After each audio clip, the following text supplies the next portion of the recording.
Вооружен инцидент во штипското село Ебиплија. Брат се обидел со пушка да го убие брата си.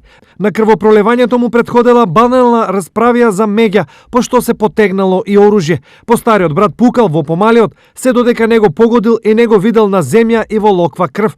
Повредениот итно е транспортиран во Штипската клиничка болница, каде му е констатирана прострелна рана во пределот на надлактицата, поради што е задржан на понатамошно лекување. Полицијата го истражува случајот. За сега само се знае дека оружјето од кое е пукано 35 годишниот ШМ го поседувал без дозвола.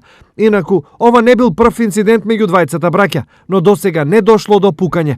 Проблемите почнале кога ШМ излегол од затвор, каде поминал неколку години поради насилство. Зовриената зла крв уште еднаш во Штипско ја оживеа библиската приказна за братоубиството на Каин и Авел, како потврда за тоа дека пред човечката алчност ништо не е свето, дури ни животот на најблиските.